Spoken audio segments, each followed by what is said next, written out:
Besides, it looks cooler when I sit down anyway. Oh, I was gonna crop it out. I mean, whatever. No, just keep it all in. We'll figure it out. Yeah, let's figure it out later. We'll figure it out. All right, y'all. LocsNLoadFirearms reviews here today. I'm with Undead Prophet. Another video for you guys, and what we're gonna be talking about is the new hot topic, the new rifle, the GPR. All right. So this is my personal rifle right here, my 13.9. Eric's eventually gonna join the squad and have a 13.9. Yeah, I'm in the process of making one myself. Parts should be coming in probably like. Come on, Alto wants to get in. Alto wants to get in. Alto wants to say hi. Hi guys, and this is my Glock right here. All right, go ahead. He's just so happy now because you have fun. All right, so today's video we're gonna be talking about the GPR and why you need it, what it is, and for those who don't know. So first thing first, what is a GPR?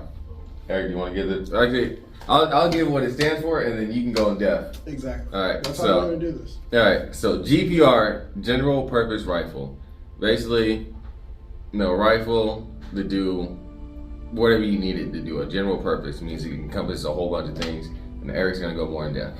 So GPR, right? So a lot of you guys know what a general purpose carbine is, right?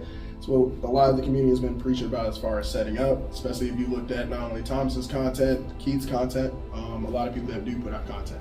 So the new thing that's kind of surfaced now is this general purpose rifle now. Keith kind of started it a little bit as far as in our group. He bought a 13.7 Roscoe barrel, and what we've noticed in comparison to the general purpose carbine is that you can reach out and touch further with a little bit more accuracy and a little bit more authority downrange. So basically, like I said, the jack of all trades. And so with this personal rifle, I've easily gone out to 300 yards, no problem. So it is a little step up in, I don't want to say stopping power because I don't really believe in it, but it's a little bit more horsepower than my 11.5 when I can hear how the rounds hit the steel. But as far as this 13.9, it does feel good, that length we have. And so we also want to talk about something else, a GPC, a general purpose carbine. So basically how this is the rifle, carbine would be something that's like a 10.5, 11.5, like a short barrel gun, right? Primarily for close quarters engagement. Now the question is, as a civilian, why would I need a GPR over a GPC? Pretty good question, right? Why would you need a GPR over a GPC? So, and it's one of those questions that it's still one of those things that everybody's kind of still talking about and gathering data about. Because again, the 13.7 to 13.9 barrel concept isn't anything really new. What we are testing it is as far as out at distance, as far as if you live in like rural areas like Wyoming and something like that, a GPR would probably serve you a little bit better. However, because someone like me that I run a 12.5 and I'm a very long statured lanky person, 12.5 doesn't feel that bad to me. So stepping up to something like a 13.7 to a 13.9, I get a little bit more velocity. It's not that much. We still need the chrono stuff, and that's another thing as far as testing it with different grain lengths. But the point is, a lot of people have been using the 12.5 as a mini recce system. So in theory, which is why we're testing 13.7s and 13.9s, you get a little bit more velocity, you can still do CQB with it, and it's, like Thomas said, it's a jack of all trades. It really is. Now I've done a little bit of CQBing around the office, around my house. And yeah, I took some cool photos of them doing it. Exactly, and it's honestly not that bad at all. Even with the suppressor on here, it's still not bad. It's not as compact as my 11.5. Yeah. But at the same time, knowing the added benefit I get that when I step out the distance, like if I step out that doorway and I have to make that 400-yard shot, 500-yard shot, this is a lot more suited to make it out there and more accurately out that distance versus that GPC. Very true. And that's why, again, like I'm running 12.5. In fact, I'm running the Roscoe K9 with the patrol length. I love it. I love the recoil, impulse, and everything. The only downside is the fact that it is a proprietary gassing system. So that's one of the reasons why I like the 13.7 and just messing around with it in the office. Yeah. CQB wise, it does feel like my 12.5. It doesn't really feel that as far as weight balance. Is it a mid-length gas system? So that's the weird thing with the patrol system. I think it's supposed to be like in between a mid length. It's supposed to be in between of a carbine and a mid length. Right. So gas tube and gas length wise, it's kind of similar. So and even then, I've been running a 16-inch with a mid length, so I know how that recoil impulse is. I like it. Like it's a lot smoother when I'm shooting it. Like I said, like when I shoot my 11.5, there is some like a rise in the muzzle. It's definitely different. But with this is like it just pushes my shoulder and remains flat. Yeah. And so when I was running the gun at Keith's range at Mosley Fields, and I was doing the barricade work and was doing the running gun with Steve, I was honestly amazed at how flat and easy it was to shoot. It was like my 16. But not my 16, but damn near close to it. I almost felt like I was shooting my 16. That mid-length gas system, because they both have mid-length gas systems, so that recoil impulse was very smooth. The gas blowback, after a while I got some, but versus the 11.5, it was not that bad, right? Because we've shot over gas guns. We know what it's like, and that's Keith's gun by like it was not that bad. Keith's gun is slightly over gas, but it's over gassed on purpose, and it's for reliability. It eats everything. Well, no, let me be clear. It's perfectly tuned, but to the outside world, it does look over gas. But no, it's just tuned the way it's supposed to be. Right, it will run all and every kind of ammo. It just runs. So. All right, next. So talking about GPR. What is the preferred barrel length for a GPR? Like, where should if I'm building a GPR, you guys sell me on it, I want a GPR, a jack of all trades rifle, whatever you want to call it. What barrel length should I be looking at? I'm gonna let you go first. All right, so I'll give the rough. Basically, for a GPR, you want between a 12.5 and a 14.5. All right, that is the preferred barrel length for a GPR. 16 inches, that's basically a full-size rifle. But you can use a 16 as a GPR, but the most preferred barrel length is between 12.5 and 14.5.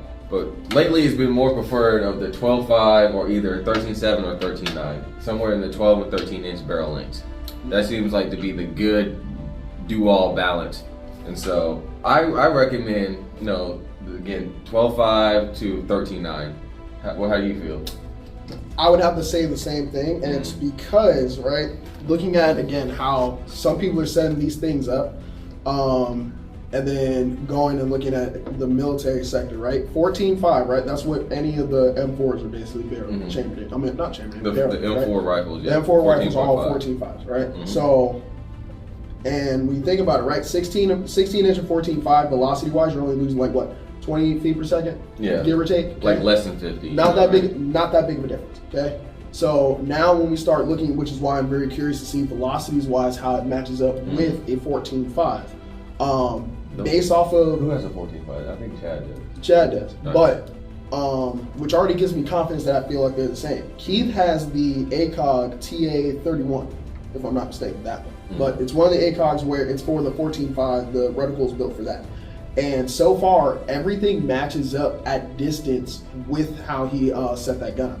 So if that's the case, if 13.7 is close to 14.5, what's the point of a 14.5 if again, selecting barrel lengths, I agree. The velocity is going to be the same. The velocities are going to be the same. Why not go shorter? It's a little bit more maneuverable, and then the thing is, which I think this is why we both like it, it's about balance. I feel like if we go and do a woods walk with that, it would not be that bad. I don't feel like either, because how I grip a rifle, like my stubby arms, like this is the perfect grip, perfect amount of grip I have, and I can still have my pec and you still have a light.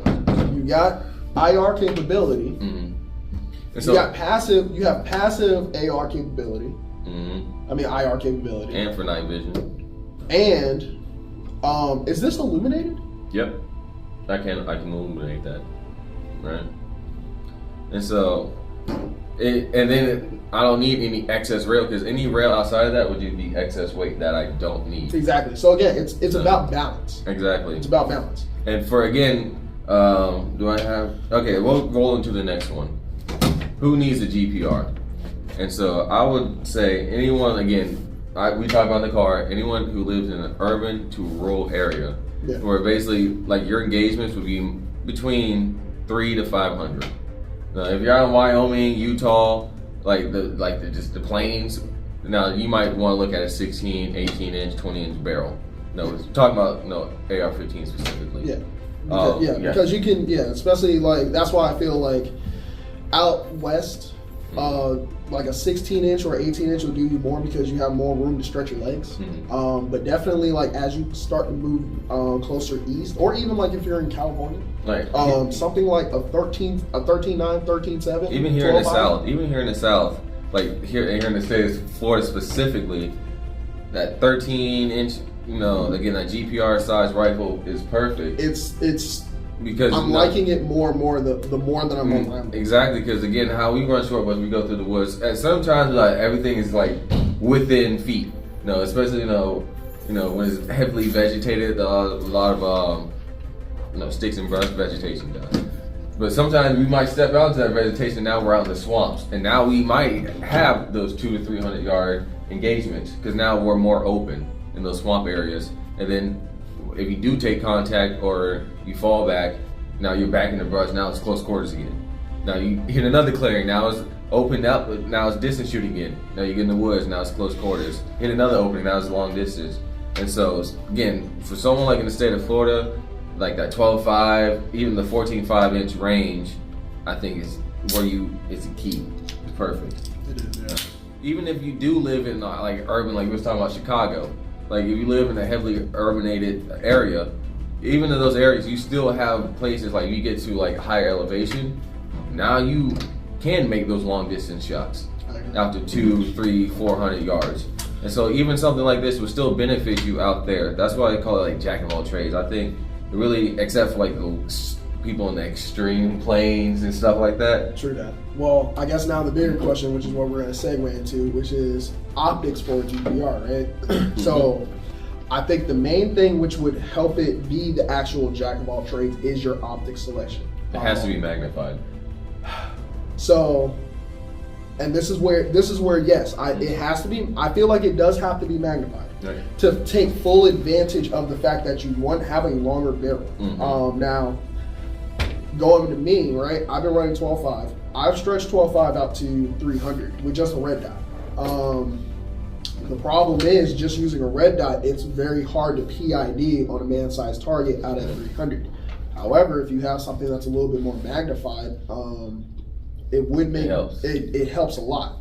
Now, this is where I like where Thomas went when he was first talking about this, which is basically the ACOG at home.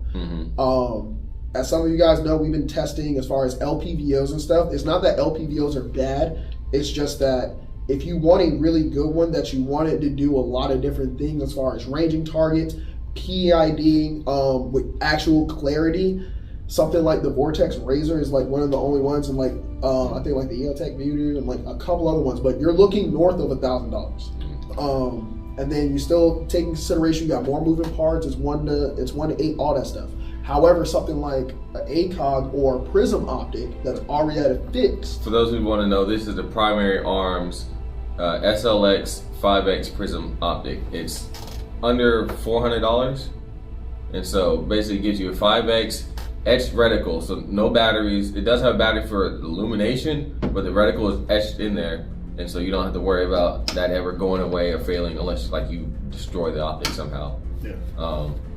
But my thing with the LPVOs, not to get too off topic, is that most people like they're gonna run an LPVO with a red dot, right? So why have the 1X? And most of the time they just leave it magnified anyway. So you might as well just get something that's already magnified, like this 5X or an ACOG with the 4X, and then just put a red dot on top, and so you don't have to worry about it. And the thing is, I do want to point on, because as someone who's run my 4 to 16, like we've done a lot of bounding drills and running from different positions, and so someone who's run that magnified optic with all the dials and the turrets versus this is a lot easier, because with that optic you just throw it up in your eye and what you get is what you get, and you don't have to worry about the parallax. Are you talking about the SLX, or are you talking about having the dot on top? I'm talking about the SLX, the 5X, where it's magnified and there's no dials you have to adjust. because it's just a simple Very 5X. true. Yep. And so you get up into your eye, and then you see what you see, and you're firing rounds, and then you're moving. Now, when I run my DMR with the optic, I always have to keep in mind, you know, where I'm at, where am I at? I might have been at 300-400 yards shooting here, but now I moved up closer. Now I gotta adjust my parallax so it's not so blurry. And then I gotta adjust my magnification from wherever it is to this so I can see, or I'm seeing too much and I need to see a wider picture. So you're not having to touch the optic as so much. It's less it's less stuff you have to think about. That part too, exactly. It's less stuff. And definitely what kind of made us kind of start looking in this direction. Because TJ has the Razor. I mean, like that sucker's nice. Like if you've never seen a Razor, you need to look at a Razor. Like the 110, right? The 1 to 10. The 1 to 10, that Razor Gen 3 1 to 10, that sucker is clean, but it's a pretty bad. It's still struggle though, right? It's still struggle when he was trying to look at the distance. But even still at a distance, yeah, there's certain things he's struggling with, and it's because of the fact that it's a 28 millimeter objective. So when Keith was running the ACOG, because of the fact that ACOGs, and this is why I like the SLX, because it does have this larger objective window and it's a fixed power, there's no moving parts. So it's just simply light coming through here through a prism, and you're seeing an image right here. It's so much easier. And then obviously your dials and turrets to move your you don't adjust anything. Like everything is holds. There's no dials to adjust. Yeah, and once when you got everything set, it's just holds at that point using the reticle. And again, which is why I'm very curious, based off of Keith's his 13.7 with the ACOG, it's matching up with the suppressor on and off. And so far with mine out the 3, it was matching up. You know, like I didn't even have to use I could still use the Chevron at 300 and still get hits. Was it the tip of it or the bottom of it? Like right around the tip. Interesting. Right, so there wasn't much deviation from. And what'd you zero it for? 50 meters. There wasn't much deviation between 50 meters and 300. It was really like within if I was aiming here, it may hit right up here. I wonder, because you zeroed it at 50 at the tip, I wonder if that you're under chevron. So that would be, if your tip is now 0 to 300, your under chevron is now 4. The tip is now 5, and you have basically a 0 out to like 800 meters. Yeah, like it really kind of so far is matching up with the reticle. But I want to move on. Yep. Next question: the feel of this gun versus our guns. Talking about my 11.5, Eric's 10.5, not 10.5, his 12.5, and both of our 16-inch rifles. How does this feel? All right, so as far as the only experience as far as me shooting and feeling a 13.7 to 13.9, Keith's 13.7 I actually physically shot. I've just been messing around with this. As far as the feel, which is why I went 13.9, I like the extra length. In comparison to my 12.5, I feel like recoil impulse, which is what I'm gonna test on an A5 buffer system, I feel like it's just gonna be a straight back and forth. I feel like the recoil would be just not super much, but just enough, like lesser felt. And based recoil. off you said, because we both have the same can, you said the sound report is pretty close to my 12.5. Right? So it's like low key, if that ends up being like, the jack of all trades, I get a little bit extra velocity, it's like, I'll run the 13.9, put my pec and everything on there. Just like I did. And this is where I'm a little bit torn now. Would I run my EOTech with the magnifier, or do I do this? And then now the EOTech gets moved over to something else. That's where I'm thinking. But the point is that this system right here, having a dot on top with a prism, it's too clutch to not do it. I would opt for this because, again, thinking from if I actually had to use this, it's more maneuverable, which is why I like this over. It's just less batteries you got to carry and worry about. It's less batteries you got to worry about, and I also like this over a medium power variable optic. Like how you were saying, a 2 to 10. You got to think a mount and then that entire optic itself. Yeah, that's going to be heavy. Yeah. And there's going to be a lot too, because it's just a lot. It would move the weight a little bit more here, sure. I probably end up liking, if you get the 5X like you're talking about, I'm probably going to the new primary Arms 5X, which is like half the size of the one I got here. With the dive board. That's what I'm going to put on mine. So when I do that, I feel like weight and balance wise, if I put the pec in front and then that in the back, it would be a completely balanced system with the can in front. Good balance to me. Like, even with all that stuff up front, like someone's like, your rifle looks front heavy. And I love someone's reply that just says, go to the gym, right? But it really not. Like, yeah, like if you're outstretched for a while, it can get a little weighty. But for the most part, it's not much. And see, I like it because, right, like I got this big long giraffe neck, so I can tuck more of this stock into my shoulder pocket and I can see more of the dot. Like I don't even have to have a chin weld. Like it's low-key a chin weld. But it's just something to kind of get used to. Oh yeah, that's why I run around the house practice all the time. It's kind of, at this point, it's kind of natural for me now. And that's what I'm saying, because you have the 509T with the multi-reticle. I would run the EOTech, and I would see if the circle dot. Yeah, actually, I would run the circle dot too. The donut of death. I would just run the circle. Gotta hold the minus. Silly. Now he's gonna change to it. He's gonna like it. That's the circle. No, just the circle, not with the dot in it. No dot? Just the circle? Just the circle. Why? That seems. I know what you're talking about. Because if you're only going to be using that dot up close, whatever is inside of that dot, you're good. Okay. Depending on your distance. But that's what I'm curious about, as far as if you zero it at a certain distance, will that bottom tick mark, will it hold up on something?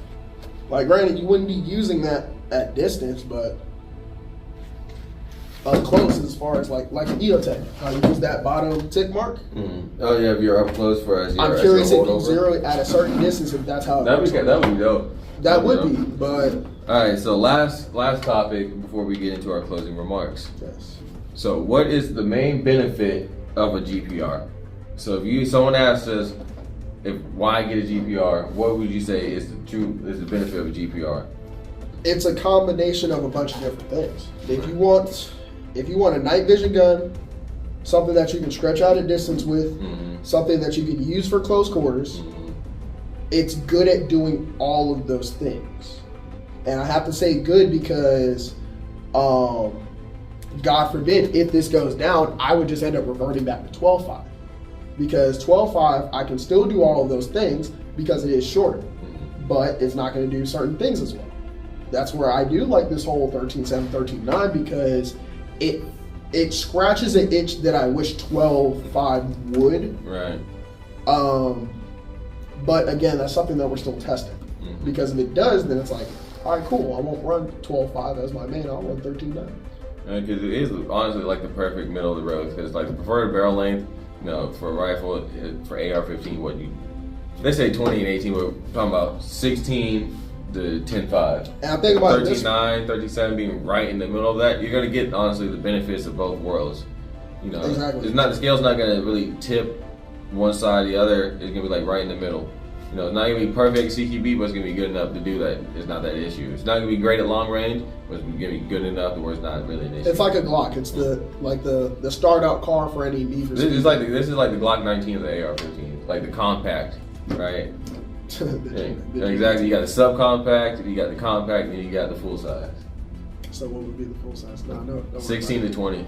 16 to 20. 16 to 20 full size. Who's running 20-inch ARs?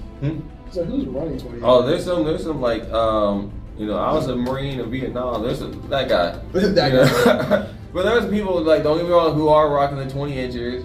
All praise to y'all. They said I need all my velocity. You said I'm shooting this gun like Eugene Stoner and like laugh at 55 grand if you want to. Yeah, am I a joke to you? Right. So again, benefits GPR. It just honestly one rifle that allows you to fill damn near every role you can really think of efficiently. Just about. Right. So again, especially as civilians, from home defense. Even I wanted to go hunting with this, I could still use it. I had to probably really pick my shots. But even out the distance, this thing can do that. And so I think that's the real benefit, is that if you had to have one rifle to do it all, right here. 13, I'll say 12.5, 13.7, 13.9. I'll throw 14.5 in there just for y'all. From 12.5 to 14.5. I'll put it in there just because. All right, that's just like the barrel length to go with. You know, if you want that one rifle to do any and everything you can think of. All right, and closing remarks. Anything for the people? I got one. Mission dictates gear. That part. Do not build this rifle just because you saw it. Here and talked about it. Right, just because we talked about it. Build it something like this because it suits your needs. Yeah. Right.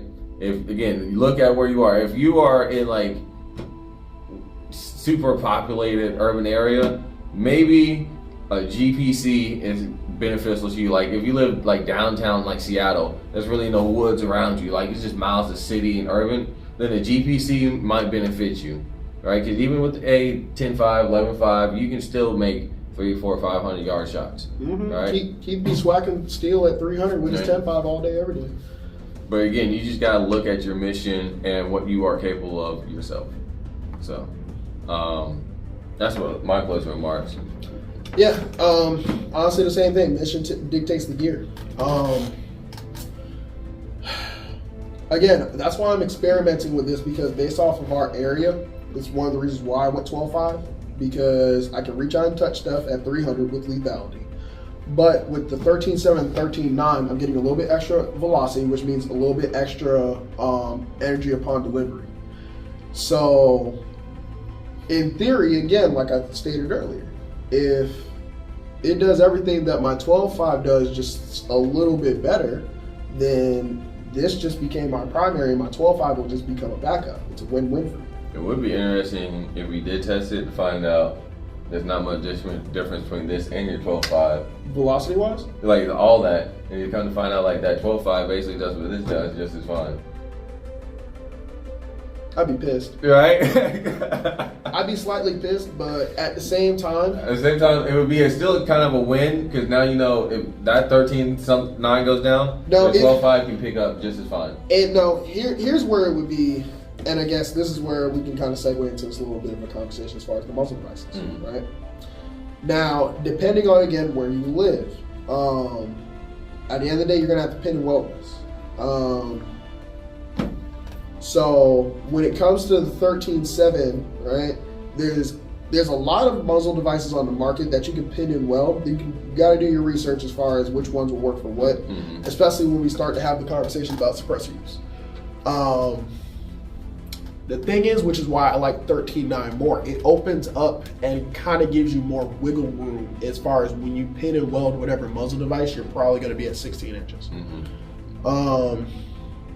Outside of those things, which, you know, once I pin and weld mine, because I got to get all my stuff. That's the main difference between 13.7 and 13.9. That's the main difference between the two. It just opens up what muzzle devices you can use to pin and weld. Yeah, because like I said, I'm pretty confident as far as holds. It'll hold up the same way, because Keith's been testing that longer than us, so I'm pretty confident on that. 0.2 of an inch, not even a whole inch.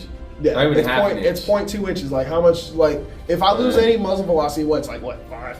Right, 1. Yeah, like, but I'm just gonna sit there and put it on the magneto. But the point is, again, depending on where you live, it might serve you better. It might not. As far as, again, if you're in the crowded, if you're like in Virginia, you know, but in the city in an apartment, a 10.3, 10.5 will probably work better for you. But if you can stretch your legs out a little bit, or if you live in a place where a 16-inch barrel is mandated, like you have to have 16-inch, then going as short as you possibly can. Exactly, it brings and then you to pin and welding gives you that 16. And now it's a 16-inch rifle, but it still feels a little bit shorter. Exactly. Right? You know. And again, if it does do what my 12.5 does, either equal to or better, then it's like, all right, cool. I got an extra barrel length for all those people. Again, if you have to have a 16-inch, so you can't go 12.5 because there's only a certain few muzzle devices that allow you to do that. This opens up the market for you. All right. So I know some people have been patiently waiting. I'm gonna give it to you guys how they taught us in the Navy from tip to butt. All right. So this is how I built out my rifle. So coming up front, we have a YHM T2 turbo suppressor, the full size, I like it so far. You know, we all run. Gym. I mean, come on now, Yankee Hill, y'all know us. All right. Again, it's a great budget suppressor. So if you're looking for like your first suppressor, you don't want to spend too much. YHM is my recommendation. We all have YHM. Just pass it. Just pass it. It's like passing the torch. Yeah, I agree. It's a dope can.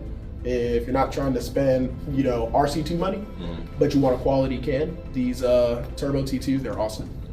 Right, and so again, like I was talking about muzzle devices. So honestly, if you're gonna build GPR, one of the first things I would kind of find is what suppressor do you want on that gun? Because once you find, let's say you want to run a YHM, then you got to get a YHM muzzle device, and that will honestly determine whether you get a 13.7 or a 13.9. Yep. Right there. So first thing to do is find a muzzle device and suppressor you like, and then will this work on 13.7? No. Will it work on 13.9 with some shims? Yes. All right, cool. Then I'm going 13.9. Yeah, go with that. All right. Then I got YHM flash hider up front to a 13.9 ballistic advantage barrel that we got on sale. All right. So thanks for that, Eric. Yeah, you're welcome. Insomnia at its finest. All right. So it's sitting on a 12.5-inch rail I got from Keith from Midwest Industries. I got my budget UTG bipod, which honestly will be replaced, but it's still How many working. videos has he said that? Put that in the comments below. And it's still here kicking, so who gets the last laugh? But That I'm eventually gonna replace this and get a Harris. Up top, got a Daniel Defense fixed front sight post. It's just something for me. You know, the way I was trained in the military on the iron sights, just having the iron sights is just like a must to me. I have a full power PEC 15. Thank you, Keith. Up here to do night stuff or hood rat stuff with my friends. Exactly. I got Magpul rail panels up here, so when this thing gets hot, which it will, that's probably I guess one downside. It still will get hot pretty quick, but then again, if you shoot 5 mags through any rifle, it's gonna get hot. So, but I got Magpul rail panels with the BCM Canistic angled grip, the CAG grip. CAG. Right, I was thinking about having a foregrip, foregrip here. Stubby. But the thing is, when you go prone, like if you're trying to lay on a bag, that vertical foregrip will get in the way, and so this hand stop here actually allows me to get a little lower. I would assume that the vertical foregrip, depending on what magazine you're using, is going to get in the way. Because if you got a 30 rounder sticking in there, that's already going to be hitting the ground first. But I see what you're saying. Yeah, but especially when I'm running the bipod, it's not much space. Yeah. But you know, if I didn't have the bipod, at least, again, things to consider when setting things up. Exactly. It just allows me to get more on that backpack for stability, or that rock, or whatever I'm using. And so coming over here, I got just mil spec upper receiver. This is honestly what Keith had laying around. A lot of our rifles are just parts rifles. Exactly. We just slap stuff together and just hope for the best. All right, and the greatest lower ever made, Anderson lower. Every cowboy needs his horse, and so I have had every rifle I've built, but one or two, and I've built like double-digit rifles, has had an Anderson lower, and I have yet to have an issue. Honestly, I would have to say real quick, I think because of how much bad stuff, and it's kind of like Palmetto, I think they've listened. And their QC has been upped, and as a result of that, they're pretty good lowers. Like you said, Thomas has been running Andersons for the longest. I've never seen an issue. Like my first rifle was Anderson. In fact, anybody that I've met that has an Anderson has no issues. It's one of those things that I think people just agree with it because other people say. But continue. All right, so coming around the lower, I got a Magpul Bad Lover. Which, honestly, Keith doesn't like it, but I like it. Especially when I'm trying to clear malfunctions or get a faster reload. Having that there to lock the bolt back to the rear with one hand. If you train with it, it's not that bad. Exactly. I like having it. If you train with it, it's not that bad. And so I have a Geisley SSAE, a sassy trigger. I really like it in this gun because it's... Yeah, you got to reach out and touch. Exactly. Like, again... I know that because I got that trigger. It's a 2-stage trigger, so it allows you to take a little bit of take up before you break a shot. So... if you want to take a real precise shot, you can take up as much slack as possible and get the crispest break possible. And also, if you're still doing running gun stuff, like you just float through that second stage, no issue. hands down one of the best triggers I've ever shot. I mean, So it's Geisley. What would you expect? There's only probably like 3 triggers I'll run. Mm-hmm. Number 1 being Geisley. Number 2, LaRue, because I had that flat base one. And then number 3 is a battle. There's a lot of companies that's competing, at least for me, for spot number 3. Trigger Tech being one of them. Timney and CMC, yes. There's a bunch of different, like I said, there's a bunch of different companies. I just haven't gotten my hands on them, and I haven't dedicated a loader to that. But yeah, Geisley all day, every day, baby. Especially that the G2S. If you want a good 2-stage trigger and don't want to spend that much money, a Geisley G2S is dope. It's not as crisp and clean as an SSA or SSAE, but you get what you pay for. It's definitely a step up. All right, got Magpul MOE pistol grip, one of my favorites. Up top, this I call it the AAH, the ACOG at home, baby. All right, so we got primary arms SLX 5X prism optic up top. It is illuminated with the ACSS reticle. So I got my chevron with my holds and I'm gonna say there'll be a picture that we'll insert so you can see what the reticle is. Yeah, just a little like 5 mile an hour windage at different distances. Up top, I have the Holosun 509. I get these numbers mixed up because I got this is 509T. Okay, I got numerous Holosuns. I get 509, 404. Yeah, that's the one downside with Holosun. It's like y'all need to get a better naming system, but it is what it is. I ain't gonna trip. 509T because it's the enclosed emitter, so I don't have to worry about the elements messing up my dot so much, and it's also solar power, so I don't have to worry about batteries so much. You know, this helps out as well. If the battery did go down, it's like a good little backup. It's a cushion. Right. And I got the Magpul flip up rear sight because for me having the iron sights on my go-to gun is just a must. You know, it's just that safety net that hopefully I never have to use. Yeah, they get pissed at me because I don't have backup. It's like car insurance. You hope you never have to use it, but if you do, it's there. Yeah. I have the Strike Industries latchless charging handle, which I have had for You've had years, at least 3 years now. Let me this particular charging handle. These charging handles are dope. The reason why Tom has got one.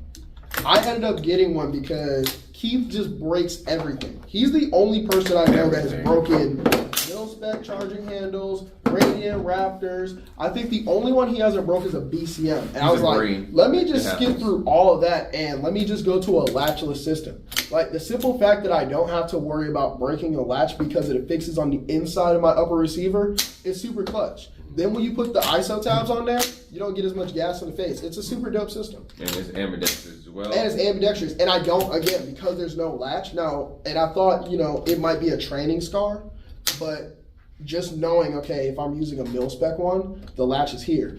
Because of the fact it's ambidextrous and I don't have to worry about a latch, it's super clutch for trying to mortar the rifle. Oh, yeah, that's why I went ambi. It's dope. Like, I've been using ambi so long, like the safety selector ambi. Like, I've been using this ambi like that. It's just almost natural. Like, Keith gets pissed about that. I hate rifles that don't have, like, the ambi safety selectors, like Keith. Because it just, I don't know, it feels like something's missed. Like, I don't know. That's the one thing I definitely disagree, and I have to agree with Keith with. As far as if you got to pick up somebody else's rifle and you've been doing that right-sided ambi safety, you're going to develop a training scar at some point. But I don't know. Because I haven't seen you do it. And then, for my bolt carrier, it's an E2 Armory gold tinted BCG. That super shiny one? Hell yeah. Yep. And so, when it gets suppressed, it goes from gold to black. So, it's getting somewhat there. It's getting there. I'm not going to pop it out now. Got a mil-spec buffer tube on a B5 soft mod system buttstock. I honestly went with this because it just gave me that old, just military feel. It just looked like the military, and so. Does it take you back home? Does it take you back to your times? A little bit. It just. It's a nice stock. Right. I got one. Again, people overthink stocks, but just get a good one. It ain't Get one. I will say this, especially because we do stretch these out, right? Depending on your stock and depending on your body type and your face and all that, using Josh's rifle as a damn example. Oh yeah, that cheek riser. That damn cheek riser, because he has high cheekbones. your stock and how it fits and forms to you does make a difference. So something like the B5, it works like it. I like it for certain reasons, but in different applications I don't. I like the Magpul STR one better. Is that for running and gunning or precision shooting? Because when I'm doing precision shooting, the B5 to me honestly is not the best. Yeah, it is lacking. I feel like I'm having to hold my head because it's not much. I don't have. If I'm putting it on a rear bag, I have enough heel under here to get it under. But that's why I do like the other one, the STR better, because it has how it's designed. It has basically the swoop, but it's a little bit more concaved here. So when it's sitting in my shoulder pocket, it's not sitting there beating my collarbone to death as bad. But this part comes out a little bit more, so I have a little bit more of a shelf. And it kind of acts a little bit low-key like a monopod. Okay. So. Yeah. But again, this is just stuff, there's different parts. That's why the AR market is so vast. Right. You got it's one of those things you got to Feral Concept Slingster. Heck yeah. Always got to have a recommended. Oh, I almost forgot. My light. Yeah, because it's hiding over here. Right. I wasn't even looking at it. My light PLH flashlight. I can't tell you how many lumens. It's like a lot. He'll put it in the bottom. It'll pop up somewhere down there as far as all the specs. PLH V2. So, is that the rain? Yeah, it's pouring out there. Good old Florida. It's raining. All right, it's always raining in Florida. Always raining in Florida. All right, and the mid-lane gas system. It's just the thing is very smooth shooting. So far, I love it. Again, I put up my 11.5. I haven't touched my 16. And so they're sitting at home right now crying. Right, they're like, oh, they're like, you don't take me out anymore. He's gonna sell us. Probably no. We'll see. He's like, you don't take me out anymore. You just make me sit at the house. Chris might get the 16. So Chris is gonna get the 16. Yeah, so you can have a DMR, so you can shoot out the distance. Alto's about to get my 16. Right. And when I get down with that 308, so my go-to gun is gonna be this 13.9 and my 308 AR-10. Wait till I do a video on my kit. I'm not gonna put it in here. But wait till I do a video. We can stop. We gotta redact things. All right. Wait till I do a video on the CCR. I gotta admit, it is when I was messing around with it does make sense. I want to do one because it makes sense. The CCR. It might be a little bit civilian combat rig. Remember, you heard it here first. Oh my god. Civilian combat rig. CCR. He's gonna annotate it up here, okay? Civilian combat rig. All right. He's gonna be able to encompass like how the GPR is. Oh, maybe I should call it something different, the general purpose rig. My GPR with my GPR. No, GPR squared. All right, we'll think of something. But again, I hope you guys enjoyed the video. This is us talking about the GPR because it's like one of the hottest things on the market now. One of the newest things out there. Yeah. People want to know about this 13.7, 13.9, these 12.5. What's the hype? And the hype is real. It's still like I said, it's still something that people are experimenting with. I did it because I didn't plan on doing one because I was like the cost of doing so, but I saw them barrels for how much they were. Like a notepad. Yeah. There you go. See, you should have had it like that the whole time. That would have been funny. You should have did that. All right, guys. I want to thank you for watching the video. Like, comment, subscribe. Do it. If you want to help support the channel, you go to the links down below. You can either sign up on Patreon. Do it. And help donate to the channel. Buy a t-shirt for LocsNLoad. Please. Or 3, come here to Jacksonville, Florida to K&A and book a class with us. Get some training. And that would greatly help support us. And that greatly supports you as well. Because you get to learn something. Exactly. You get to learn how to shoot. You get to see us. All right, that too. All right, on top of that, thanks for watching the video. Stay safe, stay educated, stay dangerous. LocsNLoad out.